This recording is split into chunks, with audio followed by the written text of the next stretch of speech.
वेडावाला आहे म्हणा. मुनी सकल व्रती वडभागी भवभोगन ते वैरागी. वैराग्य पावन माई चिंते अनुप्रेक्षा भाई. इन चिंतत समसुख जागे ज्वलन पवन के लागे.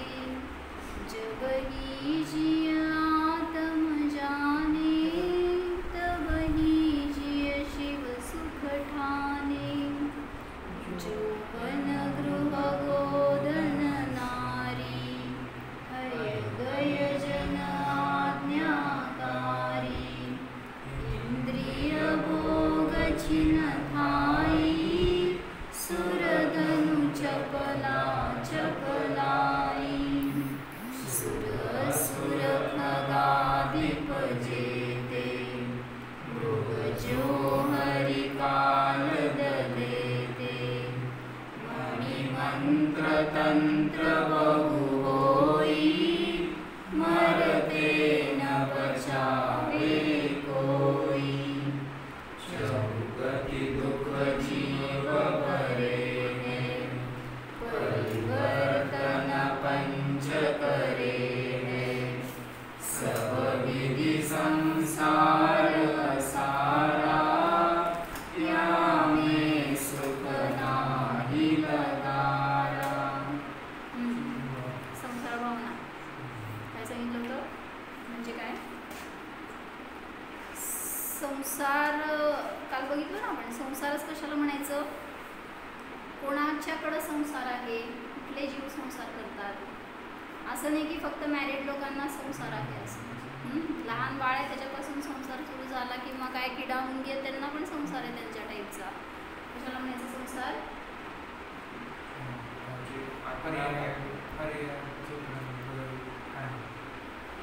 काय हां बरोबर छान. ध्रुवधाम से जो विमुख वह पर्याय ही संसार है. म्हणजे जी स्वतःला नाही जाणत ती पर्याय संसार आहे. म्हणजे ज्या पर्यायामध्ये विकल्प आहेत लय अवघड नाही कशा आहेत आकुलता आहे विभाव आहेत ते पर्याय म्हणजे संसार आहे. ते परिणाम म्हणजे संसार आहे. भगवंतांना का संसार नाही आहे. सिद्ध संसार आहेत का निसंसारी आहेत का. हां कारण त्यांचं ज्ञान कसं झालंय आता. न इष्ट न अनिष्ट न पाहिजे हे न उपादेय काही राहिलं नाही त्यांच्या ज्ञानामध्ये. मग जी ज्ञानातली व्यग्रता आहे आकुलता आहे त्याला संसार म्हणलं.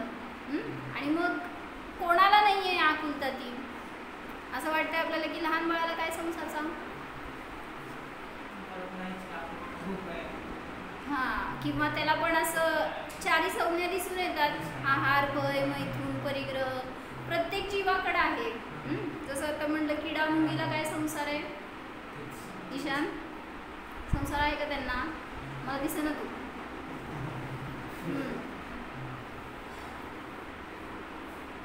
काय संसार आहे सांग त्यांना. पूर्वा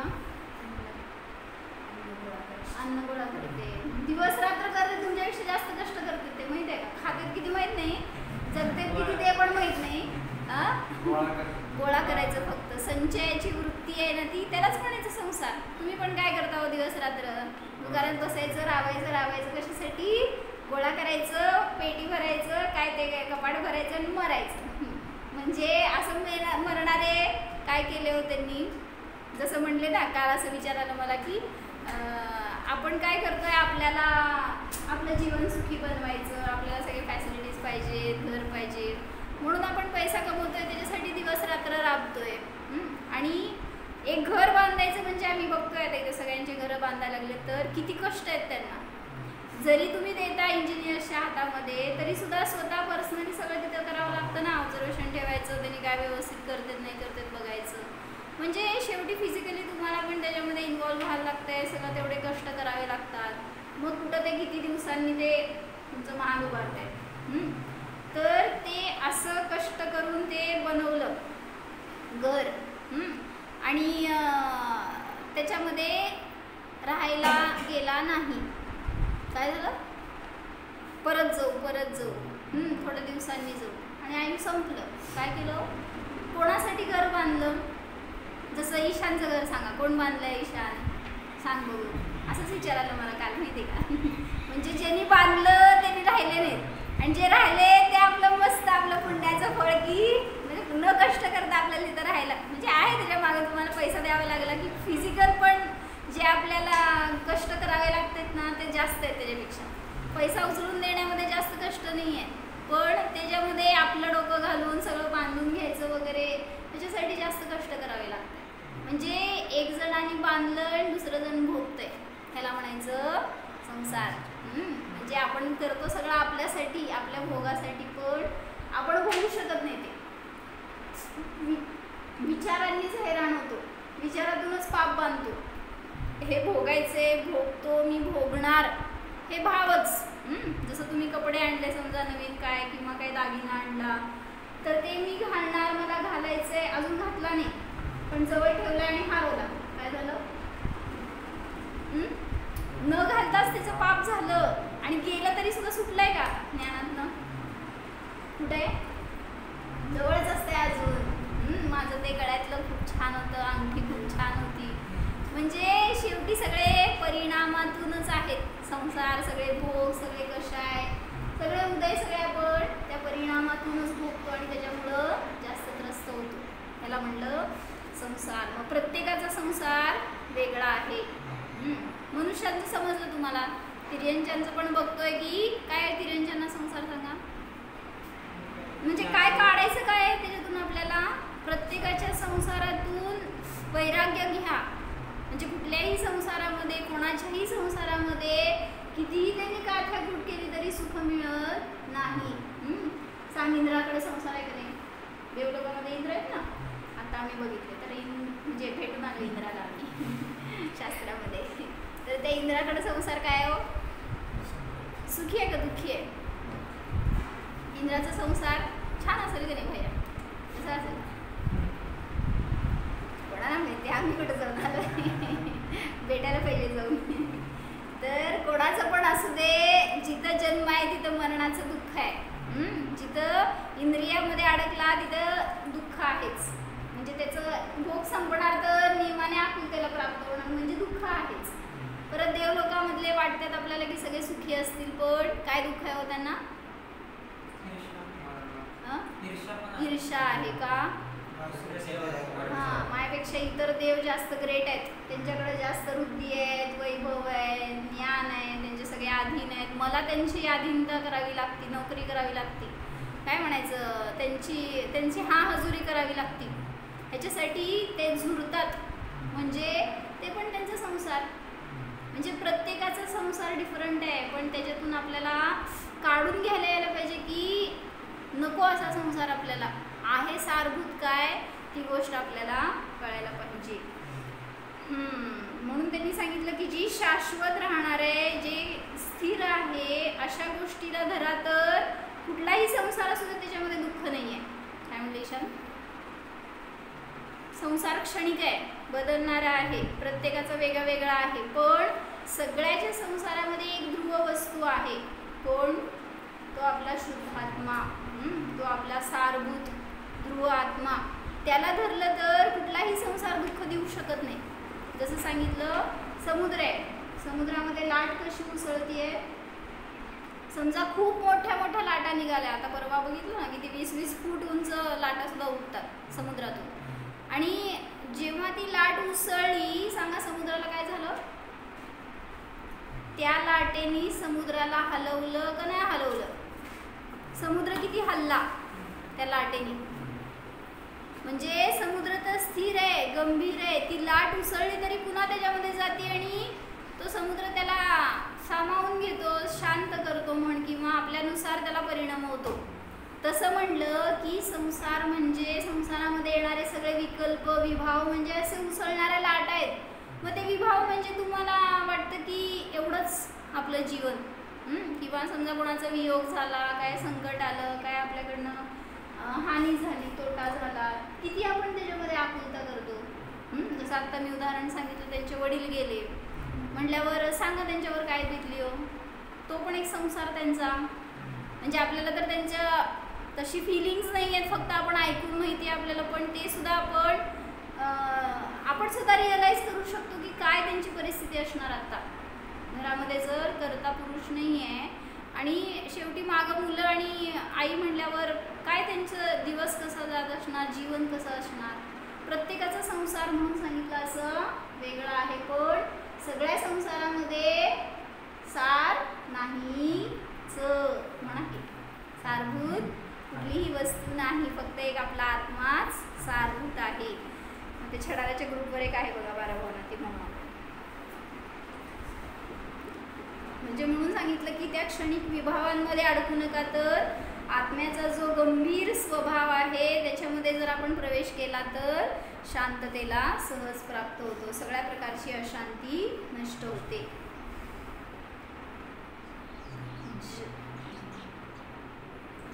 जन्म मरण रुजरा रोग से सदा दुखी रहता, द्रव्य क्षेत्र रुकाल भाव भव परिवर्तन सहता, छेदन भेदन नरक पशु गति वद बंधन सहना, राग उदय से दुख गति में कहाँ सुखी रहना, भोगी पुण्य फल होई इंद्री क्या इसमें लाली, कुतवानी दिन चार वही फिर खुरवारु जाली, मानुष जन्म अनेक विपत्ति में कहीं न सुख देखा, पंचम गति सुख मिले शुभाशुभ कामे टोलेखा.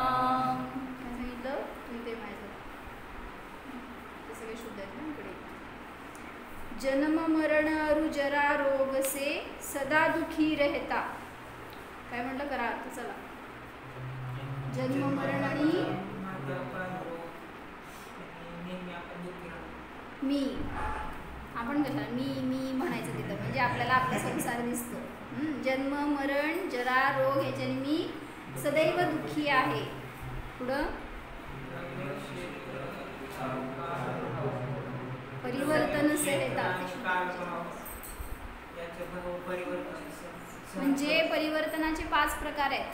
कुठले कुठले ते बघायचं, तुला इथे येऊन म्हटलं तिला तशी चालतं हिला करून. म्हणजे 5 प्रकारचं परिवर्तन आहे. परिवर्तन म्हणजे पुन्हा फिरून तिथंच जाणं. जसं संडे टू संडे एवढं तर सांगायचं की आपल्याला काय संडे समजतं, दुसरं काय समजणार नाही, कारण दुसऱ्या दिवशी संडे सगळं काय नसतं.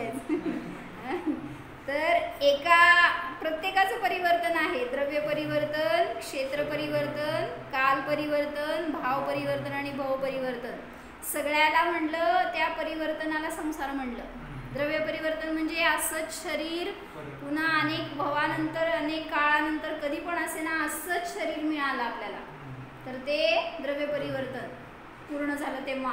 असे आपण अनेक परिवर्तनं पूर्ण केली आहेत माहिती का. म्हणजे याच शरीरामध्ये अशाच रूपामध्ये तुम्ही अनेक वेळा जन्माला मेलाय. म्हणजे काय म्हणायचं आता, तेच परमाणू जे काही शरीराला लागलेले आहेत ना तेच परमाणू आपल्याकडनं घेतले गेले. असं एकदा नाही अनंत वेळा झालंय, पण तरी अजून बाहेर पडलो नाही. असं द्रव्य परिवर्तन. क्षेत्र परिवर्तन म्हणजे काय, तुमच्याच घरात म्हणून परत परत जन्मला असं का. क्षेत्र परिवर्तन म्हणजे काय माहित आहे, 3 लोकांचा नकाशा माहित आहे. त्या 3 लोकांच्या प्रत्येक पॉइंटवर जन्मला आणि मेला असं कंप्लीट 3 लोक तुम्ही जन्मून मरून पार केलंय, स्पर्श करून आलाय, कुठल्याही रूपात जन्मला आणि मेला. तर असं प्रत्येक क्षेत्राला जन्माचं मरणाचं स्थान बनवलं आणि ते परिवर्तन पूर्ण केलं. तर हे पण एक प्रकारचं क्षेत्र परिवर्तन. नंतर काल परिवर्तन म्हणजे 6 काळ सांगितले होते मी, लक्षात आहे. षटकाल परिवर्तन, पहिला काळ, दुसरा काळ, तिसरा काळ असं काहीतरी दाखवलं होतं. कुठल्या काळात राहिलं, अवसरपिणी, उत्सरपिणी किंवा सुखमा सुखमा सुखमा सुखमा दुखमा दुखमा सुखमा दुखमा दुखमा दुखमा आणि दुखमा दुखमा. सगळ्यांचे चेहरे दुःखी झाले. तर या सगळ्या काळामध्ये त्याच्या प्रत्येक एक समयामध्ये जन्मून मरून आलो आपण. तो काळ म्हणजे थोडा नाही बरं का, तो पण काळ असं कितीतरी कोडाकोडी सागर म्हणजे अनेक वर्ष गेली त्याच्यामध्ये पण. तर तेवढ्या प्रत्येक एक वर्षच म्हणजे बघा की एका वर्षात किती समय येणार, जाऊ दे. तर तेवढ्या समयांमध्ये आपण एक प्रत्येक समयात जन्मलो आणि मेलो. असं अनेक त्या काही काळामध्ये फिरून पुन्हा जेव्हा पहिल्या समयात जन्मणार त्यावेळेस ते एक परिवर्तन झालं. असे काळाचे पण अनेक परिवर्तनं पूर्ण केली हे सांगितलं. पुढं भव परिवर्तन म्हणजे चारी गतीमध्ये त्यांची उत्कृष्ट आयु आहे. जसं मनुष्याची मिनिमम आयु अंतर्मुहूर्त, मॅक्झिमम आयु आता तुम्हाला माहिती आहे 100 वर्ष, पण मॅक्झिमम आयु किती होती पहिल्या काळामध्ये 3 पल्य. तर एवढी आयु पण मिळवण्यासाठी ती मिळाली आपल्याला. मग 3 पल्यपासून ते अंतर्मुहूर्तपर्यंत सगळ्या प्रकारची आयु घेऊन जन्मलो मेलो. हे झालं मनुष्यगतीतलं. असं नरगतीमधलं मिनिमम किती, नरगतीमध्ये मिनिमम आयुष्य किती आहे माहिती आहे का? कुठल्या नरकाचं सांगायचं? आमच्याकडच्या नरकात मिनिमम 10,000 वर्ष असतं. मिनिमम म्हणले बरं का, त्या मागं मरायचा चान्स नाही नाही नाही. किती वेळा आपण प्रयत्न करा, 10,000 वर्षापेक्षा कमी तुम्हाला आयुष्य मिळणार, म्हणजे मरण मिळणार नाही त्याच्या आधी.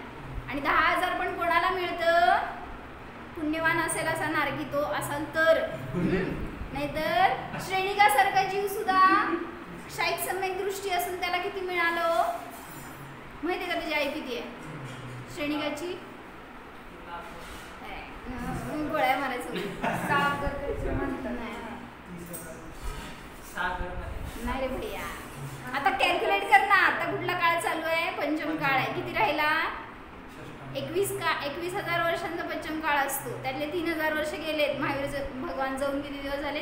राऊंड अबाउट 3,000 वर्ष राहिले. किती पुढं? 21,000 मधले 18,000 राहिले. त्याच्यानंतर षष्टम काळ 21,000, त्याच्यानंतर परत षष्टम काळ 21,000, परत पंचम काळ 21,000. किती झालं सांगे? 60. आणि मग चौथ्या काळामध्ये त्यांनी तीर्थंकर होणार आहेत. पहिले तीर्थंकर. तोपर्यंत त्यांचा आयु नरकामधला आहे. नाही तेच आहे. आपल्याकडच्या नुसार कॅल्क्युलेशन करायचं. गपरे भैया इंग्लिश आणि मराठी ते नारकींना विचारू जाऊन. ऐक ना 21,000 वर्षामध्ये इंग्लिश आणि मराठी सगळे मिळून 21,000च असतात. तर असे एकूण 84,000 वर्ष काळ त्यांचा. आता कधी मेला ना, जेव्हा गेलाय तेव्हा आता जाऊन पण झाले 3,000 वर्ष त्याला तिथं नरकामध्ये. माहिती आहे का? श्रेणीक जाऊन किती दिवस झाले? 3,000 वर्ष मजा करायला लागले माहिती का नरकामध्ये. आणि आता तिथं अजून किती? 81,000 वर्ष काढायची आहेत. त्याच्यानंतर एवढं पाप. म्हणजे मला म्हणायचं एक क्षाईक सम्यक दृष्टी असताना सुद्धा त्याला मिनिमम आयुष्य एवढं मिळालंय. मग 10,000 कोणाला तुम्हाला मिळणार आहे होय? नरकाचा काही विचारच करू नका. त्यामुळं मिनिमम आपल्याला मिळणार, आपण लगेच सुटणार. No chance. तुम्हाला लाख वर्षाच्या खाली मिळणारच नाही आयुष्य. असं आहे. पंचम काळ पुढे आलाय त्यामुळं पाप वाढलेलं आहे. म्हणून सांगितलं त्यांना की भवपरिवर्तन सांगत होते मी. 10,000 वर्षापासून ते 33 सागरपर्यंत नरकाचं प्रत्येक आयुष्य घेतलं आणि मेलो. ते पण कसं जन्मतो? नरकातनं नरकात जन्मत नाही, मनुष्यातनं मनुष्यात तर जन्मतो. पण नरकातला जीव मनुष्यात येणार किंवा तिर्यांच्यात येणार आणि मग पुन्हा नरकात जाणार. जर पाप केलं असेल तर नरकात जाणार, नाही तर परत तिकडे फिरणार. परत कधी नरकात जाईल? तेव्हा जेव्हा 10,000 अधिक एक समयाचं आयु मिळालं तर तो भाव धरायचा. आणि तेच कुठेतरी मिळालं 50,000 वर्षाचं आयुष्य तर तो पण भाव सोडायचा. असं करत टेन्शन यायला तुमच्या असं करत ते भाव सुद्धा परिवर्तन पूर्ण केलं. केले आपण. म्हणजे किती आम्हा म्हणतात किती पुरुषार्थी आहे आपण. म्हणजे त्या सगळ्या भवांमध्ये सुद्धा आपण सगळे आयु घेऊन जन्मलो आणि मेलो, पण तरी सुख मिळालं. सुखाचा शोध करतोय ना प्रत्येक गतीमध्ये, प्रत्येक शरीरामध्ये जाऊन, पण तिथं सुख मिळालं नाही. तसंच देवांमध्ये पण मिनिमम आयुष्य 10,000 आणि मॅक्झिमम 33,000. मग तिथं सुद्धा प्रत्येक एक समय वाढवत जावं आणि ते प्रत्येक भव तसा मिळवला आणि जन्ममरण केलं. पण मग असं भव परिवर्तन सगळे पूर्ण केले चारी भवातले. आणि तिर्यंच्यांचं पण आयुष्य तसंच, अंतर्मुहूर्तापासून ते 3 पल्लेपर्यंत. तर असं भव परिवर्तन आणि भाव परिवर्तन म्हणजे परिणामांचं खेळ. असे परिणाम पुन्हा आपल्याला असं एकत्र आम्हाला सांगतात की असंच एकत्र आपण बसलोय, अशी धर्मसभा भरली आहे, असं पण अनेक वेळा घडलं. असाच मनुष्य अशाच पोझिशनमध्ये बसलाय, त्याचे सांगितले एक केस काळा तर काळाच, पांढरा तर पांढराच, तशीच सगळी व्यवस्था. असं सगळं घडायला किती रेअर वाटतंय आपल्याला, शक्य नाही वाटतंय, पण असं सुद्धा अनेक वेळा घडलं. पण तरी सुद्धा सगळ्यातनं आपण सार मिळवलाच नाही. काय ऐकलं केलं सगळं पारस, काय म्हणते, सगळीकडनं सगळं ग्रहण केलं की, पण तरी सुद्धा सुटलो का नाही, कल्याण का होईना आपलं. पुण्य कमी पडते. पुण्य कसं मिळणार, स्वाध्याय ध्यान करू, त्याच्या पुढे ध्यानाची आवश्यकता आहे. या सगळ्यामध्ये मी करणारा नाही आहे, जाणणार आहे, याचं केलं का वेदन काल मी सांगितलं जरा. कधी मंदिरात बरं संयम केलं का नाही केलं, प्रज्वल केलं, ऋत्विक मंदिरात देव करायला लागले की तू केलं का विचारायला. केलं का भैया, करा प्रयोग, त्याच्याने शांती आहे. चला तर असे परिवर्तन सहन केले. मग नरकमध्ये हे काय त्या प्रत्येक गतीतलं त्यांनी सांगितलं, छेदन भेदन नरक पशुगती वदबंधन सहना. नरकामध्ये छेदन भेदन केलं गेलं, पशुगतीमध्ये वदबंधन सहन केलं, ह्याला संसार म्हणलं त्यांनी. राग उदयसे दुःख सुरगती में, तिथं जे रागद्वेषाचे परिणाम आहेत देवगतीमध्ये, सुरगती म्हणजे देवगतीमध्ये, मग त्या परिणामांनी कुठं जीव सुखी राहू शकतो, कुठल्याही गतीमध्ये सुख नाही. भोगी पुण्य फल हो इक इंद्री क्या इसमें लाली, म्हटले ना देवगतीतले जीव चुतून काय होतात, मॅक्झिमम देव एकेंद्रिय होतात. 99% म्हणा, किती असंख्यात देव आहे, तर ते देव 99% तिथून चुतून एकेंद्रिय होतात. एकेंद्रिय म्हणजे कोण, सगळे एकेंद्रिय, अग्निकायक, वायुकायक, वनस्पतिकायक, पृथ्वीकायक, जलकायक, अशामध्ये जन्मतात. तिथं इतकं पुण्य भोगणार आणि तिथून येऊन इथं इतकं पाप भोगावं लागतं, इतकं दुःख भोगावं लागतं. काय दुःख आहे सांग, झाडांना तोडतात, अजून नाही तोडलं आम्ही, मग सुखी ना ते, कसं काय दुःख आहे माहीत नाही. जरा चिंतन करावं की ॲटलिस्ट त्यांच्याकडे बघून तरी, काय दुःख आहे झाडांना, पाणी मिळत नाही. बरं अजून पाणी दिलं आम्ही झाडांना, मग सुखी. इथं पाणी सगळ्या झाडांना पाणी देतात माहिती का, रेग्युलर टाईम टू टाईम. बरं मग जागेवर ना हल्लं नाही तर दुःख आहे का. हां हां बरं अजून कसं असतं, ज्ञान काय कार्य करतं, दुःख कशातून आहे, म्हणजे शरीर म्हणजे मी ही भावना दुःख आहे ना सगळ्यात पहिल्यांदा. विचार म्हणजे मोक्ष मार्गाच्या विषयी विचार करण्याची बुद्धी नाही आहे, किंवा हित असं भेद करण्याची बुद्धी नाही आहे. पण ज्ञान आहे जिथं तिथं कार्य चालू आहे ज्ञानाचं, जाणण्याचं. त्यांनी काय पुण्य केलं की ते पुढे जात, पुण्य नाहीच तिथं काय ते सांगितलं की फक्त कशाय कमी झाले की बाहेर पडू शकतात एवढंच. कारण त्यांना पुण्य करायला काय माहिती, हे देव आहेत, खरे आहेत, खोटे आहेत, त्यांना पाया पडायचं आहे, यांचं भक्ती करायचं आहे, चान्सच नाही आहे. असंज्ञ जीवांपर्यंत बघितलं होतं आपण, एकेंद्रियापासून पंचेंद्रियापर्यंत त्यांना विवेक नाही. आपल्याला विवेक मिळाले तरी सुद्धा आपण जर कुठं घालवतोय, बारामती, पुणा आणि काय कुठं भैया असल्यामध्ये घालवायचं. काही शान किती पुण्यात पुण्य पुणे विचार केला सगळ्यांना पुण्यावाल्यांना, हां सगळे पाप करून इथं आलेत पाप आहे म्हणून सोडून आलेत म्हणजे तिथं जातो आणि पापच करणार परत. हो ना, पुण्यामध्ये पुण्य नाहीच म्हणून जिथं आहे तिथं राहावा धर्म आहे तिथं. तर ते जीव जे देवगतीतून सुटले तर त्यांना सांगितलं एकेंद्रियांमध्ये जन्मावं लागतं. हां काय म्हटलं, एकेंद्रियाला काय दुःख आहे अजून माहित नाही, काय दुःख आहे एकेंद्रियांना?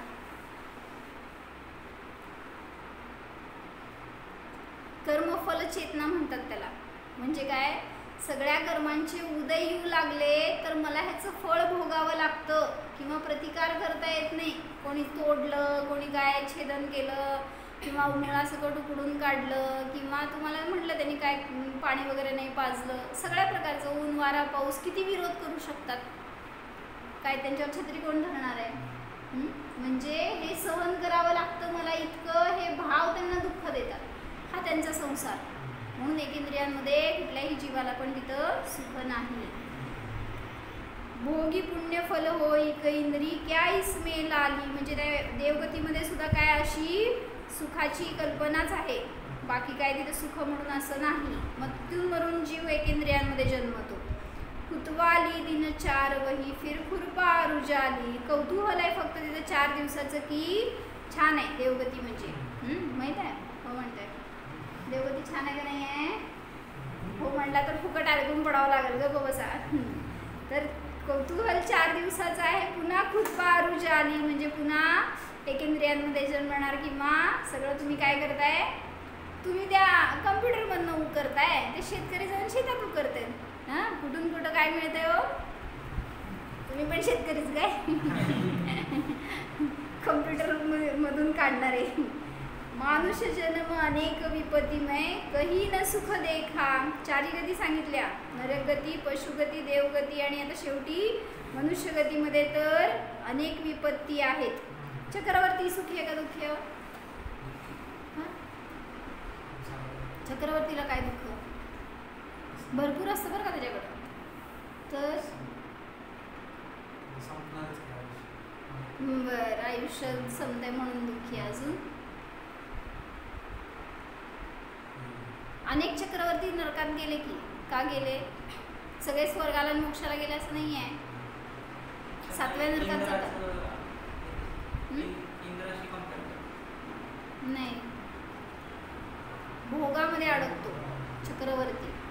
जो म्हणून म्हटलं ना वैभव मिळवणं ठीक आहे, पण ते त्याच्यामध्ये आसक्ती जितकी राहणार ना तितकं दुःख भोगावं लागतं. मग चक्रवर्तीला 3 गती आहेत. जर तो युद्ध करताना मेला किंवा त्या परिग्रहाच्या विचारामध्ये, त्याच्या अनुरागामध्ये, त्याच्या आसक्तीमध्ये मेला तर 7व्या नरकात जातो. तेच तो काय शुभभावामध्ये किंवा काय गुरूंच्या वयावृत्त पूजा ध्यान आदीमध्ये गेला तर उत्कृष्ट सर्वात सिद्धीमध्ये जाऊ शकतो, सगळ्यात मॅक्झिमम वरचं स्वर्ग. आणि जर शुद्ध परिणामाने मेला तर मोक्षाला पण जाऊ शकतो. म्हणजे शेवटी परिणामातून सुख भोगतो. मग जिथं परिग्रहामध्ये अडकला तिथं त्याला नियमाने 7वं नरक मिळतं. म्हणजे तसंच आपलं पण आहे. मग आपण पण परिग्रहाच्या विचारात असतो. मरताना जीव कशाचा विचार करतो मला माहित नाही म्हणा की मी अजून मेलो नाही, मेल्याशिवाय स्वर्ग दिसत नाही. तर मरताना जीव बघितलेत अनेक आपण की सगळा परिग्रहाचा विचार असतो. आयुष्यभर जे करणार तेच दिसणार आहे शेवटी. आणि आयुष्यभरामध्ये पण हे विचार करा की मी दिवस रात्र फिरतो इकडं तिकडं किंवा अनेकांशी बोलतोय किंवा काय एक काय म्हणायचं सगळीकडं फिरणं करण्यामध्ये उपयोग वेगळा आहे आपला. जेव्हा तुम्ही संलेखना साधताय शेवटच्या समयामध्ये आहे, एका बेडवर पडून आहे, सांगा तुम्हाला विषय किती बदलत आहेत. एका खोलीमध्ये एका कोपऱ्यामध्ये गादीवर पाडणार आहेत तुम्हाला, माहीत आहे का, शेवटच्या समयांमध्ये. मग तिथं काय विचार असते तो डोक्यामध्ये, असं कधी विचार केला का? म्हणजे मी जेव्हा संलेखना बघते ना सगळ्यांचे त्यावेळेस कळतं की त्या जीवाची परिणती जर स्थिर असेल ना खूप छान साधू शकतो, आणि अस्थिर असेल ना त्याच्यासारखं महान दुःख नाही. कारण त्या समयामध्ये काय होतं माहिती का, आयुष्यभरातलं सगळं रिकॉल चालू असते. दुकानात मी गेलो होतो, मी इतकं व्यापार चांगला केला होता, पोरं करत नाही आहे तितके इतके पैसे मिळवले मी, ह्यांनी सगळे वाया घालतात. काय चाललंय विचार? म्हणजे सगळं मी जे भोगलो ना ते आयुष्यभरात तिथं विचार पण नसतो, पण जेव्हा या रिकामं बसणार ना तुम्ही सगळे विचार खायला लागतात. मग त्या समयांमध्ये सुद्धा आपल्याला स्थिर ठेवायचं तर धर्म हे एक उपयोगी साधन आहे. म्हणून आत्ता चांगलं असताना करा. आणि जितकी व्यग्रता करतो ना, कारण मग अशी सांगितलं काय, जितके विषय बदलतो ना आपण तेवढी व्यग्रता जास्त असते. फिरायला का जायचं? कुठं जायचं फिरायला? तुला फिरायला जाणार त्याचं नाही. फिरायला का जायचं? का जायचं नाही ते सांगा. जाऊ दे, का जायचं नाही? का जायचं सांगता काय तर सांगा, जाऊ दे. ईशान, फिरायला का जायचं? सगळं बघायचं असतं ना, इकडचं तिकडचं, नवीन नवीन. काय नवीन असतं? जे तुम्हाला सांगतात ना, स्पर्श, रस, गंध, वर्ण, ह्याच्यापेक्षा वेगळं काय असतंय? फुलं पानं बघायला, सिनरी बघायला, झाडं. काय बघायचं असतं अजून? तसं धबधबा, आणि काय म्हणते ते सनसेट पॉईंट. काय असतं इथं? दिसत नाही तुम्हाला सन? आमच्याकडे लय चांगलं दिसतंय. सन येताना पण दिसतंय, जाताना पण दिसतंय, असताना वर तरी सारखं दिसतंय, बाहेर कुठं दिसतंय की नाही माहीत नाही. तसलं बघायसाठी कुठे लोक दुबईला गेलेत ना आज? कुठे गेले? सगळे दुबईला गेले. हां, काय असतं दुबईमध्ये? म्हणजे असं म्हणायचं की पाण्यात डुबले ते बघायला गेले, तेच म्हणले मी तिला. असं काय तिथं नुकसान झालं हे बघायला जायचं का तिथं आपण? म्हणजे म्हणायचं की कुठेही गेलं तरी सुद्धा कशासाठी सांगत होते मी? हां, शेवटच्या समयाला आपल्याला सगळं हे आठवत राहतं. मग मला भोगायला मिळत नाही ह्याचं दुःख, किंवा मला आता फिरायला जायला येत नाही, कोणाशी गप्पा मारणंच किंवा जाणं बाहेर सगळं माझं बंद झालं, ह्या विचारांनी जास्त त्रस्त होतो जीव. म्हणून आता आहे ना चांगलं, तर आता आपल्या ज्ञानाला दिशा द्या, त्याला विषय द्या, तर त्याच्यातून तुम्ही स्थिर राहू शकता. मानुष्य जन्म अनेक विपतिमय, कही न सुख देखा, पंचम गती सुख मिले शुभा, शुभ का मेटो लेखा. पंचम गती म्हणजे सिद्ध गती. तर 4 गतीमध्ये सुख नाही आहे, तर फक्त सिद्ध गतीमध्ये सुख आहे हे सांगायचं त्यांना. म्हणून त्याची साधना करा, त्याचं लक्ष ठेवा, तर आपल्याला सुख मिळणार, अन्यथा नाही. तर एक त्यांनी कथा सांगितली होती की दशरथ होता ना, कोण होता रे दशरथ? म्हणजे ईशान, दशरथ कोण होता? राजा होता, माहिती आहे. आता काय कोणाचा कोण राजा, कोणाचा वडील, कोणाचा भाऊ, कोणाचं आता काय सगळे स्टोरी बंद झालीत का? रामायण महाभारत वगैरे शाळेत ना काढून टाकले दिसते सगळे. रामाचे वडील म्हणजे दशरथ.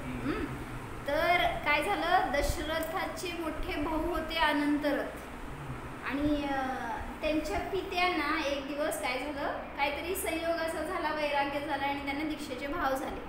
अनंतरथ आणि दशरथचे वडील. अनंतरथ मोठे होते, दशरथ छोटे होते. तर वडिलांना वैराग्य झालं, आणि त्यावेळेस त्यांनी काय विचार केला की मोठ्या मुलाला राज्य द्यायचं आणि दीक्षा घ्यायची. मग त्यांनी अनंतरथला बोलवलं आणि सांगितलं की मला संसाराचे आता विकल्प नाही आहेत आणि मला दीक्षा घ्यायची आहे, तर राज्यकारभार तू सांभाळ, तुझं राज्याभिषेक करायचे माझे भाव आहेत. तर ते अनंतरथ एक स्टेप पुढं होते वडिलांच्या, असं पोरं असतात ना बहुतेक. तर त्यांनी काय केलं, ते म्हणाले की मला तुम्ही 2 गोष्टींची उत्तरं द्या म्हणले. अनंतरथ ते म्हणले की तुम्ही का सोडून चाललाय हे वैभव? मग वडिलांनी काय सांगितलं सांग?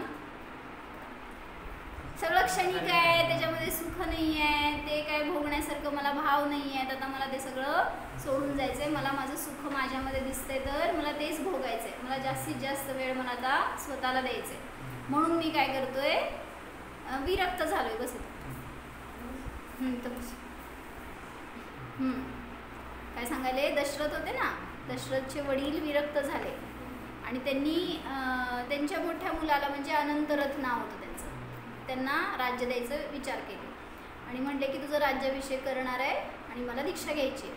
मग त्यांनी विचारलं तुम्ही का सोडताय हे वैभव? तर वडिलांनी काय सांगितलं, सगळं क्षणिक आहे, ह्याच्यामध्ये सुख मला भासत नाही आता, म्हणून मला आता ते भोगण्याचे भाव नाही आहेत, मला आता आत्मकल्याण करायचं आहे. मग त्यांनी दुसरा प्रश्न विचारला की जर त्याच्यात सुख नाही आहे, ते तुम्हाला सोडा वाटतंय, तर ते मला का देताय तुम्ही? असं वाटतं का तुम्हाला? बस आता दुकानदारी मी करणार नाही, तू सांभाळ. तुम्ही काय म्हणता? लवकर द्या, चाव्या कुठे आहेत? कधी विरक्त होत आहे, नुसतंच म्हणताय. होय ना. आणि तुला मग तिथं त्यांनी काय विचारलं, जी गोष्ट तुम्हाला निरर्थक वाटतेय ती तुम्ही मला का देताय? मी काय भोगणार आहे त्याच्यातून?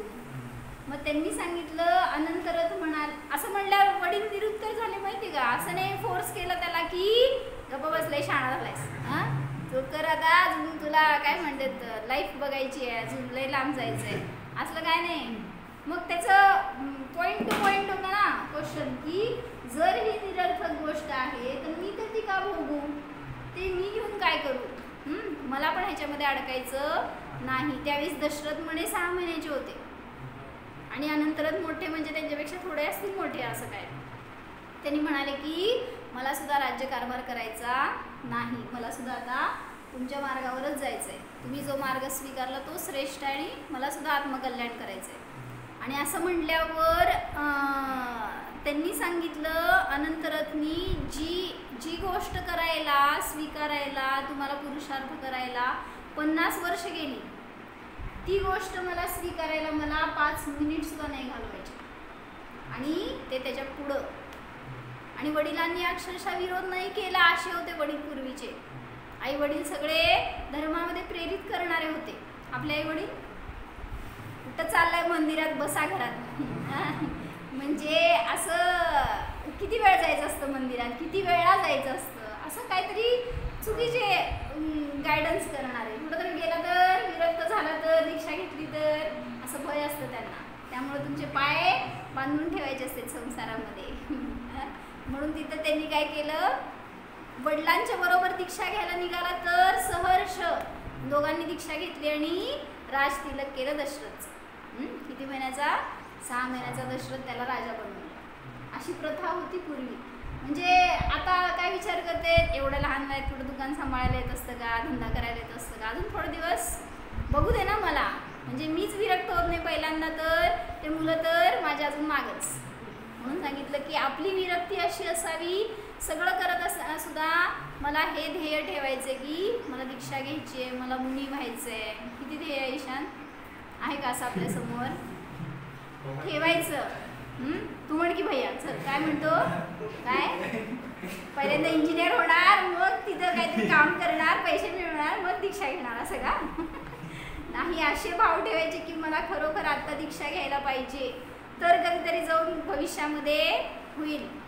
पण आपले असते विचार काय, घेऊ मरताना, मरायच्या टाईमला 5 मिनिटं आधी घ्यायची. कधी म्हणणार आहे हो? ते माहिती असतं तर सगळं करता आलं असतं आपल्याला, पण ते माहीत नाही म्हणून तर सगळं सांगतात की आत्ता आत्मकल्याण करा, कारण संसार असा असार आहे. म्हणून संसार भावना आपल्याला काय शिकवते, कितीही त्यातून काय काल बघितलं ना आपण, मंथन करे दिन रात जलघृत हात मे आवे नाही. पाणी किती घुसळलं तरी सुद्धा त्यातून लोणी मिळणार नाही. रजरेत पेले रात दिन पर तेल जो पावे नाही. त्या वाळूला किती रगडलं तरी सुद्धा त्यातून तेल मिळत नाही. मग संसारात किती घासाघाशी करा, किती प्रयत्न करा, किती पैसा मिळवा, किती त्याला चांगलं बनवण्याचा प्रयत्न करा, पण संसार ही अशी वस्तू आहे. चिखल कधी सुंदर असतं? विचार करताय का काय? बापरे, असतं का काय सुंदर तुमच्याकडं? चिखल ही अशी वस्तू आहे की असुंदरच त्याचा स्वभाव आहे. तसं संसार सुद्धा कधीही सुंदर नव्हता, नाही, नसणार. त्याला काय करून तुम्ही बनवू शकणार नाही. मग तो संसार मला करायचा, तोंडात गाड्या कशी विचारली काय तुम्ही, काय करायचा म्हण की भैया. ऋत्विक टेन्शन, उद्या मागच बसते. म्हणजे संस्कार तर करून घ्यायचे आपल्यावर की मला हे करणं, हे माझं ध्येय नको. माझं ध्येय काय पाहिजे? आत्मकल्याण. त्याच्याशिवाय मला दुसरं काय ध्येय नसावं. जो अपना नहीं उसके अपनेपन में जीवन चला गया. पर मैं अपनापन करके मैं अपने से छला गया. काय सांगा? जो अपना नहीं उसके अपनेपन में जीवन चला गया. संसार कशाला म्हणते ते सांगितलं. सांगा, ट्रान्सलेट करा. त्याला माझं माझं म्हणण्यामध्ये आयुष्य घालवलं. फॉर एक्झाम्पल, उगी शास्त्रातलं सांगू नका काय, तुमच्यातलं सांगा. ते शास्त्रातलं मी सांगते. मोबाईल ना चल दे इकडं. जो अपना नाही ते माझं नाही म्हणून नाही बरं का, जे आहे ते पण माझं नाही हे सांगायला लागले. जे आपलं नाही त्याच्यामध्ये सुद्धा आपण फुकट त्याला माझं माझं म्हणण्यात जीवन घालवतो. पोरं कोणाची म्हणतात का माझी? हां, घर कोणाचं अजून आमच्या नावावर झालं नाही म्हणा. जे काय आपलं आहे ते सुद्धा आपलं नाही, त्याच्यामध्ये त्याला आपलं म्हणण्यामध्ये जीवन घालवतोय. पर मैं अपनापन करके मैं अपने से छला गया. स्वतःलाच फसवतोय मी. सगळं हे परद्रव्य माझं आहे, ते माझ्याजवळ राहणार, ते शाश्वत आहे, ते माझ्या सुखाचं कारण आहे पारस, असं विचार करून काय करतोय, स्वतःला छलतोय मी. छलतोय म्हणजे स्वतःला फसवतोय. हां, स्वतःला कसं फसवतोय? हे शरीर माझ्याबरोबर कायम राहणार. मरायला लागल्यावर सोडायला लागल्यावर सोडू देता का त्याला? म्हणून आम्हाला सांगतात वाक्य काय, शरीर सोडायच्या आधी तुम्ही शरीराला सोडा. कसं सोडायचं? असं तसं नाही. म्हणजे सोडायचं म्हणजे ज्ञानातून सोडायचं, कुठल्या क्रियेतून आत्महत्येतून नाही, तर विचारातून. मी शरीर नाही आहे हे सांगितलं की सुटलं तिथं शरीर ज्ञानातून. मग ते कधी का सुटेना? तिथं मुनिराजांची संलेखना कशी असते, जसं सांगितलं ना, कोण? चंद्रगुप्त आणि भद्रबाहू. भद्रबाहू आचार्य होते ते शेवटचे श्रुतकेवली. ते दोघं जण होते कुठं श्रवणबेळगोळमध्ये. आणि तिथं काय असं आत्तासारखं वस्ती नव्हती, समाज नव्हता, काही घरं नव्हती, आणि फक्त जंगल होतं दूर दूरपर्यंत, आणि त्या पहाडावर ते थांबले होते. तर मी काल स्टोरी ऐकली त्याची की भद्रबाहू विहार करत निघाले होते त्यावेळेस तिथं त्यांना ते निमित्त ज्ञानी होते. त्यामुळं तर ते कळालं होतं ना, 12 वर्ष दुष्काळ पडणार आहे आणि तुम्ही इथं राहू नका, असं त्या मुलाकडून. माहिती ना स्टोरी? नाही माहिती? म्हणजे भद्रबाहू 24,000 मुनींच्या संघात होते. सॉरी, 24,000 मुनींचा संघ होता त्यांचा. ते आचार्य होते त्या संघाचे. आणि जेव्हा आहाराला म्हणून कुठे गेले तर तिथं असणारे एक बाळ बोललं जा. आहाराला आपण पडगाण करून या म्हणतो ना, तर ते बाळ बोललं जा, छोटं बाळ असं. मग ते त्यांना संकेत वाटला कसला तरी. मग त्यांनी त्याला विचारलं किती दिवस? त्यांनी फक्त सांगितलं 12. त्या मुलांनी बोललं 12 म्हटल्यावर त्याच्यातून त्यांनी सगळं निमित्त ज्ञानातून जाणलं, समजलं की 12 वर्ष इथं नॉर्थ इंडियामध्ये दुष्काळ पडणार आहे. आणि जिथं दुष्काळ आहे अशा ठिकाणी मुनींची चर्या होत नसती. आपण हे कसंही काढणार गृहस्थी असणार तर, पण त्यांना त्यांच्या चर्येनुसार राहणं शक्य नाही आहे. आणि दुष्काळ म्हणजे खायला प्यायला नसणार, सगळीकडं काय म्हणायचं, सगळं ओसाड पडणार, दुष्काळच असणार, असं दुर्भिक्ष असणार. म्हटल्यावर आचार्यांनी आज्ञा दिली संघाला की इथं राहणं योग्य नाही आहे, संयमाची साधना करायची तर खाली दक्षिणेकडे विहार करा. मग त्यातल्या अनेकांनी ऐकलं, अनेकांनी असं समजतं की स्थूलिभद्र नावाचे आचार्य होते, त्यांचा संघ होता, त्यांनी ते आज्ञा मानली नाही आणि ते तिथंच राहिले. आणि मग दुष्काळ पडला तर नंतर ते भ्रष्ट झाले, श्वेतांबर मताची स्थापना झाली. मग ते कपडे घालू लागले, आपल्याजवळ पात्र घेऊन जाऊन आहार त्यातनं घेऊन येऊ लागले, असं वगैरे सगळं काठी ठेवू लागले जवळ. हे सगळं त्याची मिथ्या प्रथा सुरू झाली. आणि जेव्हा हा संघ खाली आला, जेवढे राहिले खाली साऊथ इंडियामध्ये ते सेफ राहिले. मग पुन्हा विहार करून ते वर गेले. तर जेव्हा इकडं आले ना भद्रबाहू आणि त्यांच्याबरोबर होते चंद्रगुप्त, तर चंद्रगुप्त मौर्यांना 16 स्वप्न पडली होती. त्यातलं एक स्वप्न असं होतं की सरोवर आहे आणि त्याच्यातल्या एकाच कोपऱ्यामध्ये थोडंसं जल आहे, बाकी सगळं सरोवर कोरडं आहे. मग त्यांनी विचारलं होतं ह्याचा अर्थ काय. मग त्यावेळेस सांगितलं होतं त्यांनी, जे जाणकार होते त्यांनी, की ह्याचा अर्थ की पंचम काळामध्ये किंवा काय म्हणायचं आता लगतच्या काळामध्ये सगळीकडं धर्माचा ऱ्हास होणार आहे आणि दक्षिणेमध्ये थोडंसं धर्म राहणार आहे. म्हणजे तिथं थोडं पाणी होतं ना, त्याच्यावरनं सांगितलं की तिकडं थोडंसं धर्म शेष राहणार आहे. आणि मग ते त्यानुसार खाली दक्षिणेकडे आले. मला हे सांगायचं होतं की जेव्हा ते श्रवणबेळगोळच्या पहाडावर होते तर त्यांना असा एक संकेत मिळाला की ह्याच्या पुढं तू जाऊ नको, तुझी संलेखना इथं होणार आहे भद्रबाहूंना. आणि मग त्यांनी सांगितलं सगळ्या संघाला की तुम्ही इथून जावा, मी इथंच थांबणार आहे, मला इथं माझी समाधी इथंच साधायची.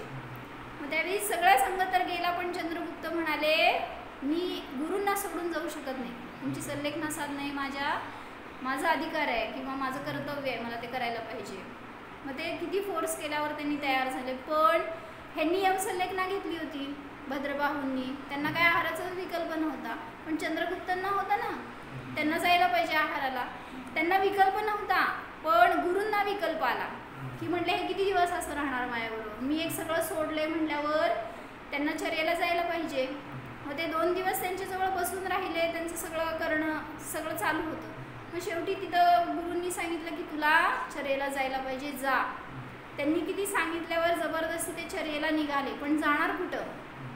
आणि मग ही सगळी कल्पना आली देवांना, आणि मग देवांनी त्यांची चर्या करण्यासाठी म्हणून तिथं नगरी स्थापन केली.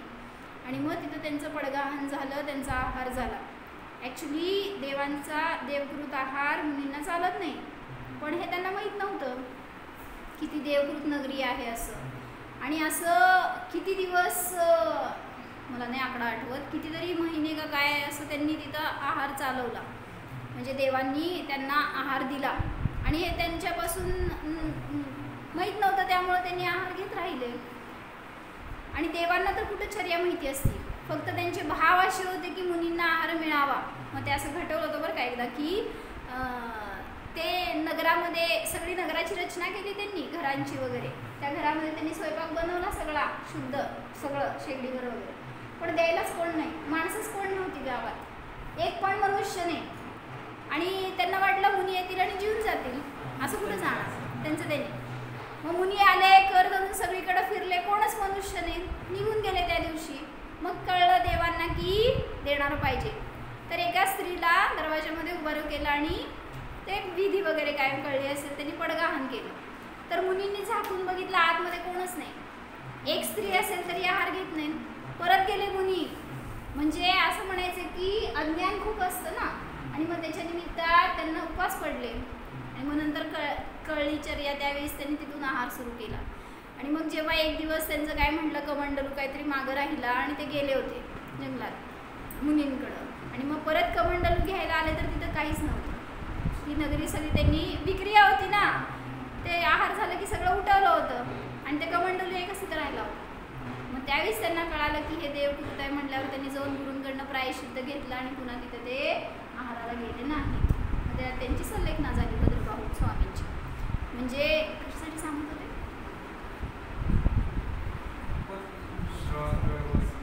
कशासाठी सांगत होते, नुसतं गोष्टीचं आहे का तुम्ही लोक, सार काय होते.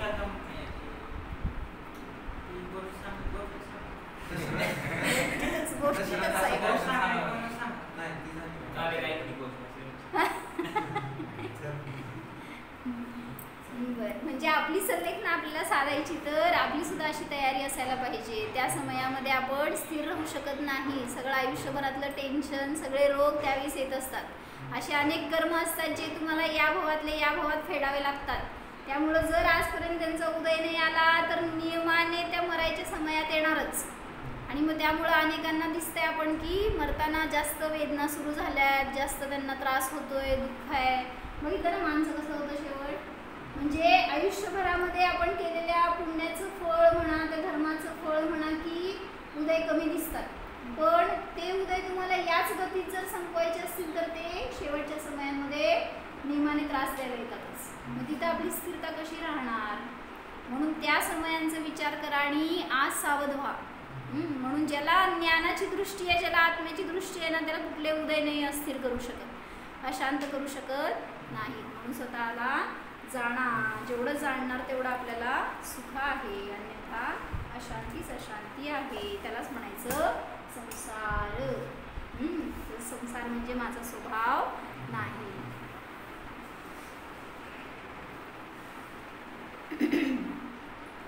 जाणा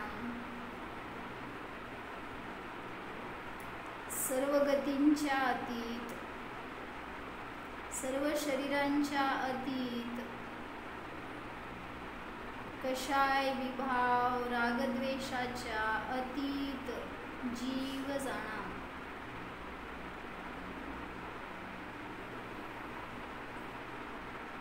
आम्ही शुद्ध आत्मा संसारापासून सर्वथा भिन्न आहे, अस्पर्शी आहे.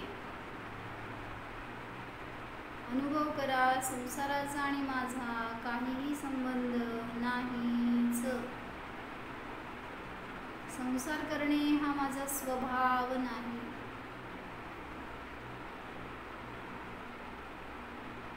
मी तर सिद्ध समान निर्विकल्प आहे, निसंसार स्वरूप आहे, मोक्ष स्वरूप आहे. आहेच.